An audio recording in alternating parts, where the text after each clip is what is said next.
Thank you. Welcome, Premier of South Australia, Stephen Marshall. Thanks very much. Thanks for having us. Welcome, Minister for the Environment, David Speirs. Good to be here. Thanks for coming to Mache Co-working and Wellbeing today in Tandanya, where we meet. And I'd like to respectfully pay respects to the Kaurna people, the traditional owners of the land, which our chat is taking place, and pay respects to elders past, present and emerging. So to sort of kick things off, guys, we're talking about brand today. UFX is launching its rebrand of the AI USSA. A little bit easier to say. I've got to say, yes, congratulations on the rebrand. UFX is far easier. Yeah, we think it's pretty crisp and catchy. Yeah, so, but while we're having this discussion with our team, brand is obviously important. We wanted to understand, where the AI USSA brand came from, so its roots, its history, and that would sort of give us the base to then launch into the future. And as we looked at that, we thought, well, what's South Australia doing? What's the vision for South Australia? And that sort of got us to the point where we wanted to talk about the brand of South Australia, which really underpins everything that everyone does in this state, including us as an entity, as a think tank. So to sort of get started, I'd like to look back at the past for a second. Premier, what has South Australia been known for? Does it still hold true today? Is Adelaide still the city of churches, or do you think it has become something else? Well, certainly it's had a great history in South Australia and been known for lots of things. We have been the festival state in the past, and we have been the defence state. I'm loath to sort of say we're one thing but not another thing. I think that we want people to make up their own minds about South Australia and what it stands for. A few years ago, the government did a new branding exercise. So Ken Cato, we had door in the centre of Australia. So that was a door which was open to the world, that allowed people to come in and explore, fantastic part of our country, and we've kept that logo. But we've been loath to sort of create one single strapline or branding or positioning for South Australia, because I think for a lot of people, they get very excited about some of our traditional sectors in South Australia, whether that be agriculture, manufacturing, construction. But they've also got, as a new government, one eye on some of the new and exciting areas of expertise and opportunity, areas like space and cyber and the creative industries. I suppose if I had to say my thinking, I think that we're a little bit like Austin in Texas, in so much as we don't need to be Dallas or Houston. We don't need to be the big guys. And I look at Austin and I see that sort of interface between the tech sector and the creative sector. And I think it's a really nice place to be. Austin is our sister city for Adelaide. And so I think, in many ways that's parallel. I'm in South Australia. I don't think we should try to be Sydney or Melbourne, a little mini me. I think that we're a fantastic, well-resolved society here ourselves, with lots and lots of opportunities and increasing opportunities for the next generation. So let people decide what they want this place to be for them. It can be something for everybody. Yeah, absolutely. Yeah. And a question for you both, sort of to what you're saying, Premier, about the festival state and the defence state being branded on our number plates for decades now. Yes. What slogan do you think South Australians would be proud of today? And Minister, maybe you could answer this one. Do you think it could be the national park state? Well, I think South Australians are incredibly proud of our livability, and our outdoor places and spaces are a huge part of that. So I don't know if we've necessarily got a tagline. I think those can go out of date and be a bit lame sometimes, but this idea of outdoors, the great outdoors, 21% of South Australia is national park. If you add them all together, all 360 national parks together, it's the size of the UK. To have so much protected space in one jurisdiction, that's world leading. It's possibly not the biggest proportion of a jurisdiction in the world, but it's right up there. And our national parks are so diverse, from our urban foothill national parks like Glenthorne, our new one down south, Belair National Park, the second oldest national park in Australia, 130 years old this year, to the western end of Kangaroo Island, to the Great Victoria Desert National Parks, offshore islands. We have got just so many of these places, so diverse, so unique, celebrating flora and fauna, celebrating traditional cultures. Often our parks protect cultural heritage.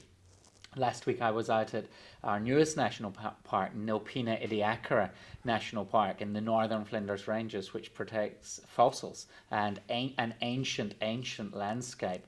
these are things worth celebrating and fundamentally part of our DNA, which is why we're moving towards getting Adelaide awarded, we hope, or accredited as the world's second national park city.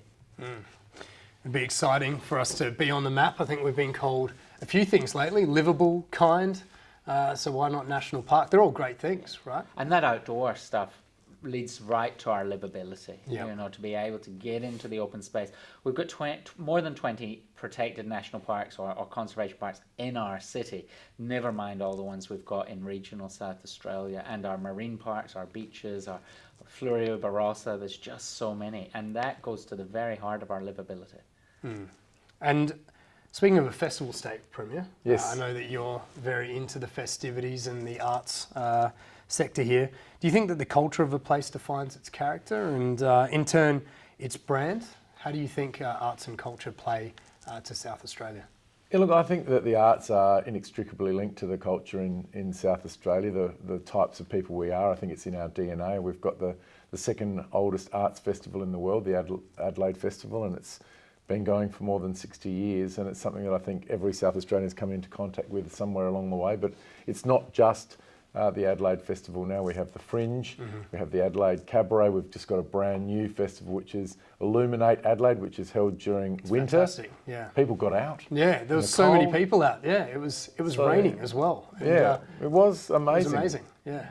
I think in our first year we sold 350,000 tickets to events, and then we had the free program as well. Right throughout the CBD and also in regional South Australia. So I think there's lots and lots of opportunity to create that interface between the creative sectors, whether it be film, whether it be the performing arts, the visual arts, whether it be the written word. There's so many aspects of that, and our agenda in industry as well. So what are we doing in terms of the space sector? How does that interface with the creative sector? Well, it's all creativity in the end, right? It's just Absolutely. branded a different way, innovation perhaps. And you've got to look for ways of attracting some of these large firms that create those fantastic jobs for the next generation, and they look for, you know, how sustainable is your city, how creative is your city, how attractive is your city, how exciting is your city. And so I think arts and culture have a big input into making this a real destination for some of the world's great tech companies. Yeah.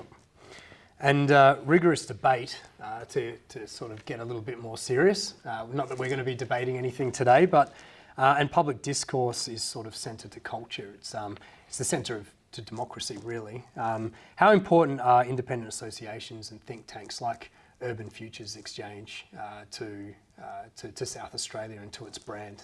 Yeah, well, look, I think that they're fundamental. I think that we need to have as many ideas as possible. This year, as part of that Illuminate program, actually, we brought back the Festival of Ideas, which was in Adelaide for a long period of time. But I think one of the great things about South Australia, there is a conversation. There's a constant conversation with the people of this state about who we are now, where we're going, how we're going to get there.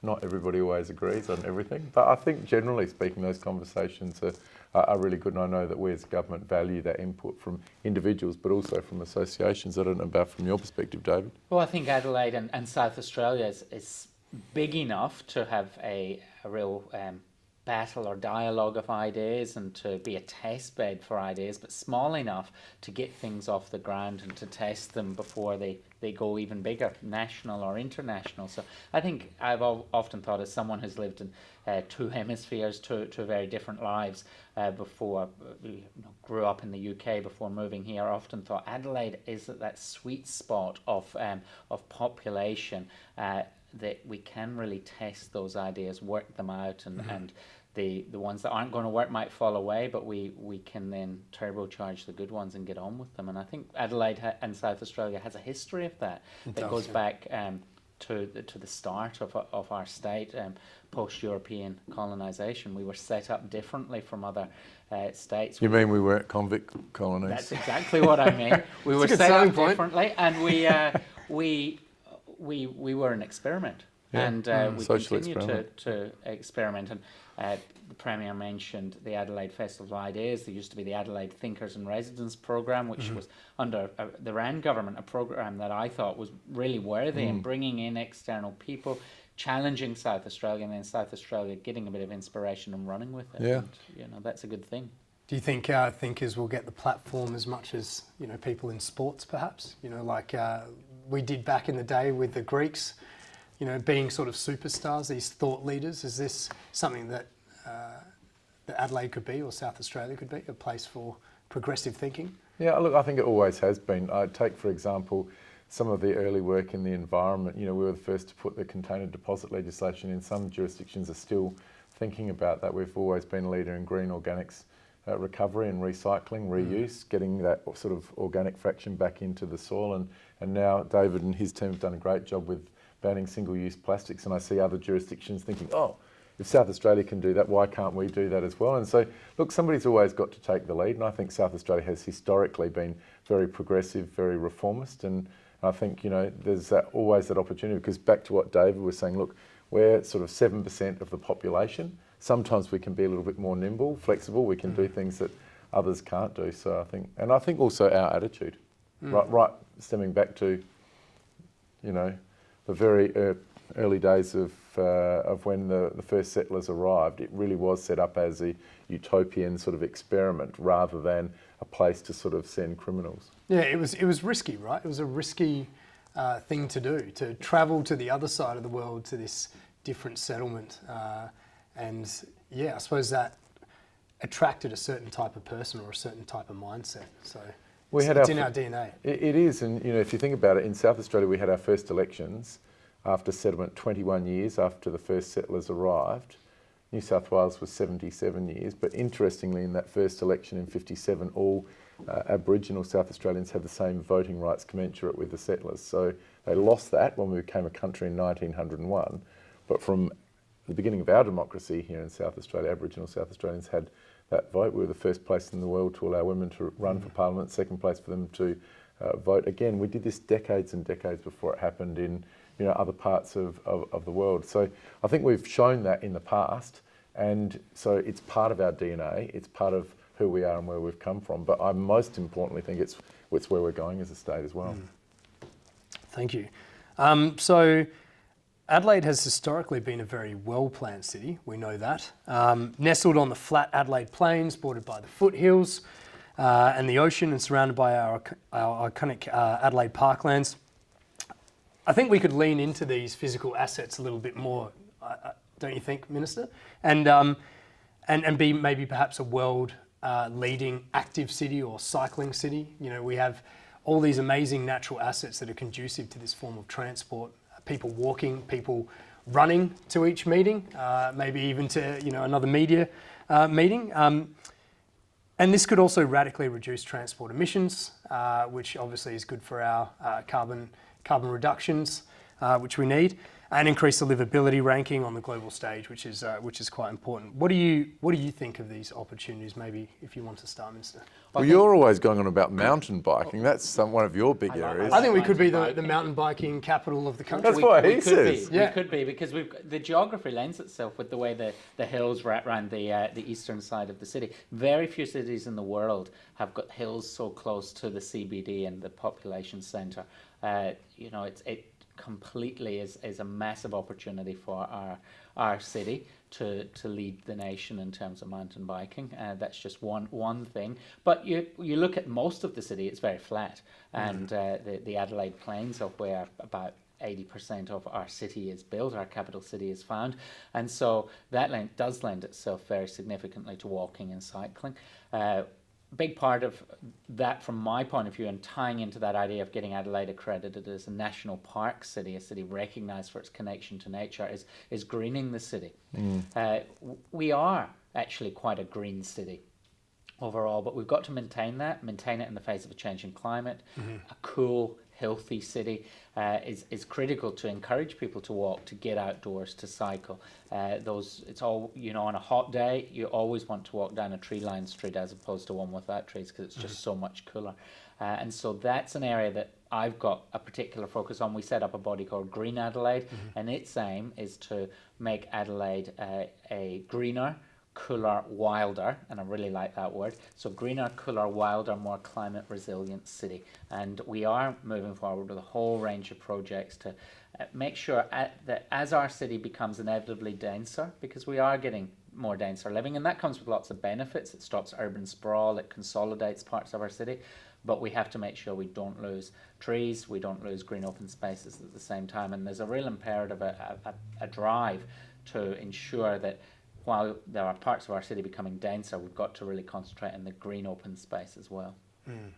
Yeah, rewilding cities, it seems to be a bit of a movement. And it is, and I think it's a very, very exciting movement, because it's about recognising that connection with nature. It's not just trees and plants and shrubs and grasses, but it's also the animals, the bird life, the peregrine falcons which soar around our CBD grabbing pigeons from midair, which they do, and the rewilding of the River Torrens with platypus, which we've got an ambitious but also very doable project to achieve.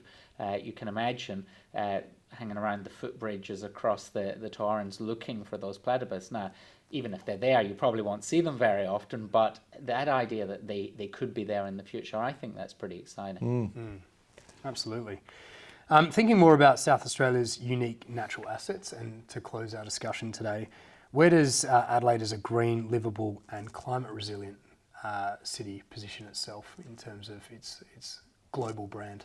Well, I think we're really pleased recently to be named the #1 most livable city in Australia, the 3rd most livable city in the world. So we've got to that fantastic position. We've got to work out how we stay in that position, and the environment that we're operating in and the sustainability of that environment, I think, are going to be crucial elements going forward. So that's a focus for our government. It's some of the things that David is doing. He's already spoken about how we're trying to green our suburbs here in South Australia. We are working with the Adelaide City Council on better pathways into the city, better access points into the city, especially for pedestrians and cyclists.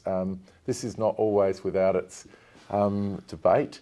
But I think there are 12 projects at the moment we're working on with the Adelaide City Council. I know the Lord Mayor is 100% committed to that as well. But making sure that we can have a growing population, but a growing population in an environment which is sustainable and attractive, and make sure that people don't just come here for a job for a year or two, but come here, stay, put down their roots, raise their family in a fantastic environment. I think our response to a changing climate is a really important part of that brand as well.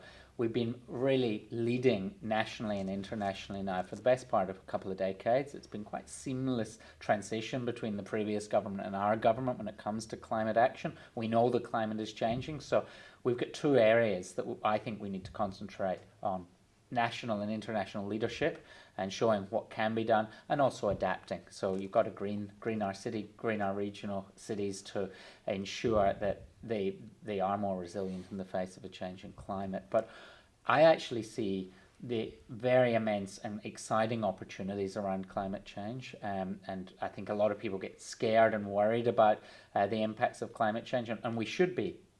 But equally, the runs we have in the board, the innovation that we're showing around our transition to renewables, our exporting of power in the future, green, clean power to other states, the opportunity to produce carbon neutral manufactured goods here, whether it's mining, whether it's green steel using, or blue steel using hydrogen and renewable inputs. The opportunity for our state, the state of South Australia, and Adelaide as the capital city, to really project ourselves onto the international stage. Areas like Europe, North America, they're demanding carbon neutral manufacturing, and we are better placed than almost any place in the world to jump into that space and say we're about that, and we're going to respond to the needs of what the international business community, the international political community are after. And I think South Australia is poised to achieve really great things in the face of a changing climate. Thank you, gentlemen. Thank you, Premier. It was great to have you here. Thank you, Minister. Thank you. And all the best for UFX. Yeah, thank you. I'll just say over to you guys.